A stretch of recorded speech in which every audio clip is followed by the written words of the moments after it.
자, 이 한국의 인구는 줄어든다라고 말씀을 드렸지만 세계적인 인구는 어떻게 될까요? 세계 인구는 앞으로도 늘어날 것 같아요. 일단 역사적으로 봤을 때 우리 농업이 시작됐던 기원전 1만 년 전만 하더라도 전 세계 인구가 400만 명 정도밖에 되지 않았다고 해요.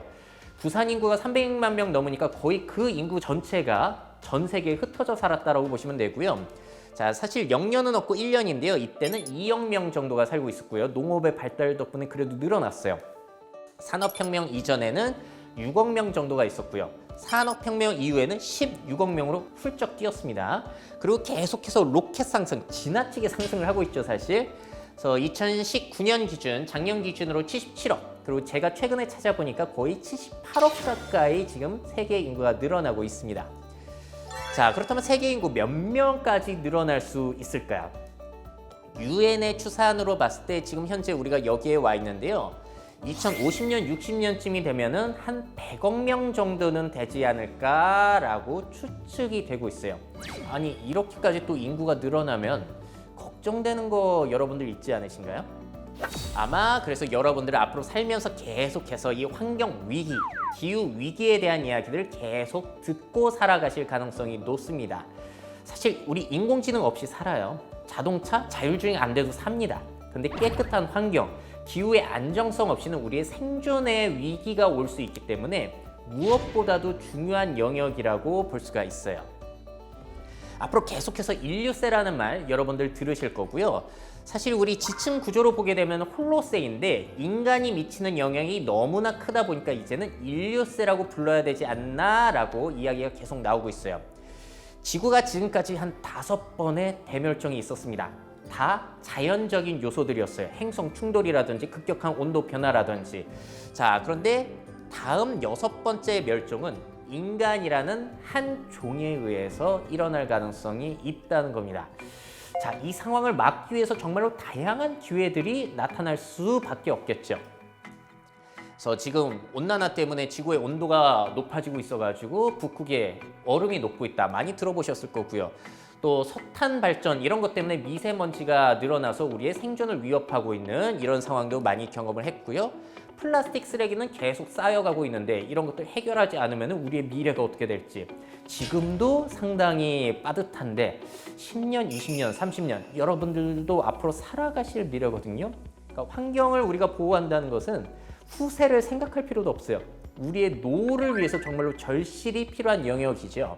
그래서 지금 정부에서도 계속해서 그리고 유럽, 미국 쪽에서도 계속해서 투자를 하고 있는 것이 신재생 에너지 당연히 될 수밖에 없는 거고 한국 정부도 그린 뉴딜이라고 해가지고 굉장히 앞으로 큰 투자를 벌일 것이라고 지금 발표를 했습니다. 그래서 크게 두 가지 분야였죠. 디지털 뉴딜, 그린 뉴딜. 그러니까 결국에는 환경을 우리가 지켜야 되고 이대로는 우리가 지속 가능성이 없기 때문에 지속 가능한 성장, 그린 뉴딜로 갈 수밖에 없는데 이쪽에 투자를 해줘가지고 일자리도 늘리자라고 계속 보고 있는 거예요. 유럽도 마찬가지고요. 미국은 만약에 바이든 후보가 대통령이 된다면 더 그 시장이 커질 것이라고 보고 있습니다. 그리고 한국 정부는 그린 뉴딜 쪽에서도 수소전기 자동차에 대한 지원을 상당히 확대해 갈 예정이라고 하니까요. 여러분들도 그린 뉴딜 정책에 대해서 꼭 관심을 가져보셨으면 좋겠어요. 자, 그 밖에도 이것도 생각을 해보셔야 되죠. 만드는데 5초, 사용하는데 5분, 분해되는 데는 500년이 걸린다. 이 플라스틱 쓰레기 문제를 어떻게 해결할 것인지, 일회용품을 어떻게 해결할 것인지에 대해서도 앞으로 다양한 시도들이 있을 거예요. 자, 그중에 한 가지 시도를 보여드리자면은 제로 웨이스트 샵이라는 것이 있습니다. 그러니까 우리가 지금은 물건을 사올 때 일회용 용기에 담겨 있는 플라스틱이나 스티로폼에 담겨 있는 것들을 사오잖아요. 그럼 계속해서 플라스틱이 쌓일 수밖에 없어요. 제로 웨이스트 샵은 말 그대로 쓰레기를, 일회용품을 없애는 그런 샵입니다. 가게. 그래서 성수동에도 매장이 하나 있어서 제가 가봤는데요. 내가 가져간 용기에다가 따라서 와가지고 이제 저울로 재서 그 무게만큼 달아가지고 구매를 하는 방식이죠. 자, 상당히 불편합니다. 친환경적인 사업들은 제가 다 경험을 하면 할수록 불편해요. 하지만 이런 시도들이 이어질 수밖에 없는 상황이고요. 그 불편함을 어떻게 계속해서 줄이고 또 어떻게 해서 사람들의 관점을 친환경적으로 바꿔놓을 수 있는지 여기에 있어서는 다양한 아이디어들도 필요하거든요. 여러분들의 창의성 많이 필요한 영역이다라고 볼 수가 있어요. 그리고 이건 네덜란드의 사례인데요. 뭔가 포장을 할 때 제품 정보를 적으려면 포장지가 필요한데 그 대신에 아예 레이저 커터로 그 제품에 새겨버리는 방식, 이런 것들도 시도가 되고 있고요. 또 한 가지 여러분들이 간과하시는 분야가 있는데 여러분들도 고기 좋아하실 거예요. 근데 육류산업, 특히나 소고기 같은 경우에는 지금 이대로 소비량, 섭취량이 늘어가게 된다면 지구의 지속 가능성이 없습니다. 지구가 굉장히 위험해진다는 사실 알고 계시나요? 사람 8명이 먹을 곡물을 소 한 마리가 먹어 치운다는 거예요. 농업의 생산성을 봤을 때는 아프리카의 기아라든지 그런 사람들이 사실 없어질 수도 있어요. 근데 그 곡물들이 다 어디로 가냐면 사람이 먹을 음식이 아니라 소를 위해서 간다는 거예요. 상당히 효율이 떨어진다는 거죠. 앞으로 지구의 인구가 100억 명까지 가게 된다? 야, 근데 소에 대한 소비가 늘어나게 된다면은 이거 식량에 대한 공급이 쉽지 않겠구나. 이런 얘기가 계속 나오고 있고요. 또 놀라운 사실은 지구 전체 농토의 약 50% 정도 가량이 사람이 먹을 음식이 아니라 이 사료를 위해서 만들어지고 있다고 합니다. 비효율적이라는 거예요. 농토 사용량에 있어서도. 그리고 얘네들 이제 먹이를 만들기 위해서 농업을 해야 되니까 물 소비도 엄청나죠. 얘네들 물도 먹여야 되고 얘네들이 배설하는 것들, 이런 것들이 또 물에 오염을 일으키기도 하고요. 또 지구 온난화에 얘네들이 정말로 큰 영향을 미치고 있다는 사실은 꽤 많이 들어보셨을 거예요. 그 소가 끼는 방귀라든지 트름이 다 메탄인데 그거는 이산화탄소보다도 효과가 20배 이상이라고 알려져 있습니다.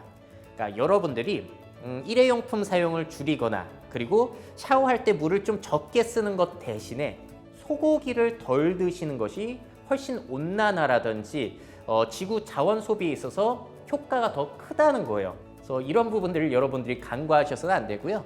우리 직접적인 영향으로는 적당히 먹으면 괜찮은데 지나치게 먹다 보니까 암이라든지 당뇨라든지 우리 건강도 해로워질 수 있기 때문에 대안이 필요하다는 얘기가 계속 나오고 있어요. 아마 여러분들 계속 들으실 겁니다. 자, 그래서 이 문제를 해결하고자 유엔에서는 곤충을 먹자. 친환경적이고 건강에도 좋기 때문에. 그래서 이런 시도가 이어지고 있기는 합니다만 여러분들 매끼 식사로 곤충을 드시는 분들 거의 없으시죠? 저도 많이 시도를 해봤는데 좀 어렵다라고 봐요. 왜냐면 삼겹살, 뭐 등심 같은 것들은 안 먹으면 사실 땡기잖아요. 아, 오늘은 삼겹살이 먹고 싶네? 이런 생각이 드는데 곤충은 아무리 안 드셔도 오늘은 미럼이 땡기네? 오늘 귀뚜라미 먹으러 갈까? 이런 생각이 전혀 들지 않으신다는 거예요. 한마디로 땡기는 음식, 맛 자체가 땡기는 게 아니에요. 그래서 저는 조금 지금 상황으로는 어려워 보인다라는 생각이 들고요. 이것보다 요즘에 제일 관심을 받고 있는 게 뭐냐면은 식물성 성분으로만 가짜 고기를 만드는데 예전에 콩고기와 다르다는 거예요. 그 맛과 향과 식감이 너무나 유사해지고 있다는 거죠. 자, 그래서 씹으면 육즙까지 팡팡 터질 정도로 많이 재현을 하고 있는 상황입니다. 여기에 투자를 정말 많이 벌이고 있는 사람 중에 한 명이 빌 게이츠예요. 빌 게이츠가 여기에 왜 투자를 벌이고 있겠어요? 앞으로 미래에는 이쪽 지속 가능한 식량이 가장 중요하다라고 판단을 하고 있는 거죠. 자, 대표적인 회사가 다 미국에 있어요. 미국에 임파서블이라는 곳이 있고요. 또 비욘드라는 곳이 있습니다. 두 제품 모두 버거킹이라든지 저 서브웨이 같은 프랜차이즈 매장에 저 식물성 가짜 고기가 배급이 되고 있어요. 근데 이거 블라인드 테스트를 하면 거의 차이를 모를 정도로 똑같아가지고 상당히 화제가 됐던 거고요. 그 맛은 계속해서 향상이 되고 있습니다. 1.0, 2.0 이렇게 업데이트가 되면서요. 자, 아쉽게도 한국에서는 이 제품들을 드셔보실 수가 없어요. 저도 홍콩에나 가가지고 이걸 먹어봤거든요. 정말 맛있더라고요. 근데 한국에선 여러분들이 한번 드셔보실 만한 게 롯데리아 가시게 되면 미라클 버거라는 식물성 버거가 있고요. 언리미티라고 하는 스타트업 회사도 있는데 저 고기가 한국의 서브웨이에 지금 납품이 되고 있습니다. 그래서 여러분들이 한번 드셔보시면서 이게 앞으로 성장 가능성이 어떨지를 판단해 보시면 좋을 것 같아요. 그래서 결국에는 깨끗한 식량 없이 우리가 못 삽니다. 지속 가능한 식량을 개발하는 일도 굉장히 중요하고요.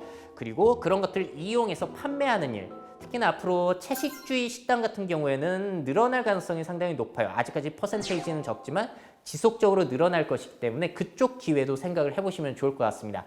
계속해서 이 소고기는 좀 위험하다라는 압박들이 들어올 가능성이 있거든요. 자, 말씀드린 대로 환경 보호하는 거 후세 생각할 필요도 없고요. 결국에는 우리의 노후 생활과 직결된 문제니까요. 앞으로 굉장히 많은 기회가 있을 겁니다. 다양한 아이디어들, 시도들이 필요할 것 같습니다. 그래서 여러분들 환경 위기 시대에 여러분들은 어떤 일거리를 지속적으로 해가시면 좋을지 일거리 한번 생각해 보시면 좋을 것 같아요.